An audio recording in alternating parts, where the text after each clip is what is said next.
Hello friends, আমি উর্মি। বড়দের প্রণাম এবং ছোটদের ভালোবাসা জানিয়ে এই ভিডিওটা আমি শুরু করছি। আমি আজকে তোমাদের সঙ্গে একটা নতুন রেসিপি শেয়ার করছি। প্রথমেই মাছটাকে ভালো করে ধুয়ে নিয়েছি, তারপর নুন আর হলুদ দিয়ে ভালো করে মেখে নিয়েছি। গ্যাস চালিয়ে কড়াই বসিয়ে তেলটা গরম হতে দিলাম। তেলটা গরম হয়ে গেলে মাছগুলো ভেজে নেব।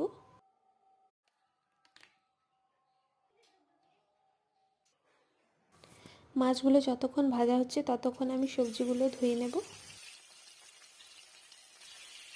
আর সবজির মধ্যে আছে আলু, বেগুন আর সজনে ডাঁটা। আর আমাদের ছাদ বাগানে অনেক বেগুন হয়েছে, তো ওখান থেকে এই বেগুনটা এনেছি। এখন আমার সবজি ধোয়া হয়ে গেছে, আর যে মাছগুলো আমি ভেজেছিলাম ওইগুলো এখন তুলে নেব। আর যে মাছ ভাজার তেল বেঁচে গেছিলো ওই তেলের মধ্যে সব সবজিগুলো ভেজে নেব।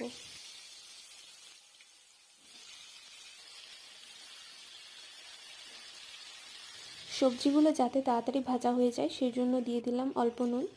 আর সবজিগুলো ভাজা হয়ে গেলে তুলে নেব। তারপর যে তেল বেঁচে ছিল ওই তেলের মধ্যে 5 ফোড়ন দিলাম। তারপর দিয়ে দিলাম চেরা 2টো লঙ্কা আর পেঁয়াজ কুচি। পেঁয়াজটা লাল ভাজা হয়ে গেলে দিয়ে দেব তেজপাতা। তারপর দিয়ে দেব আদা রসুন আর লঙ্কার পেস্ট।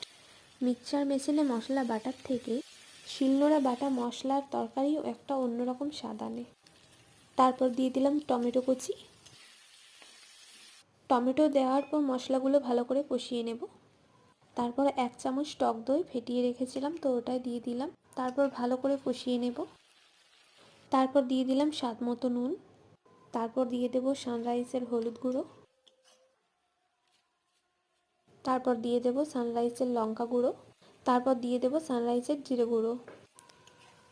তারপর মশলাগুলো কষিয়ে অল্প জল দিয়ে মশলাগুলো আবার ভালো করে কষিয়ে নিলাম। তারপর ভাজা করা সবজিগুলো সব দিয়ে দিলাম। তারপর আবার ভালো করে কষিয়ে নিলাম। তারপর অল্প জল দিয়ে তারপর আমি চলে গেলাম আমাদের ছাদ বাগানে তোমাদেরকে একটা গাছ দেখাতে। হ্যালো বন্ধুরা, তোমরা যদি এই গাছের নাম কেউ জেনে থাকো তাহলে কমেন্ট বক্সে জানিও। তারপর আমি পাতাগুলো ভালো করে ধুয়ে নিলাম।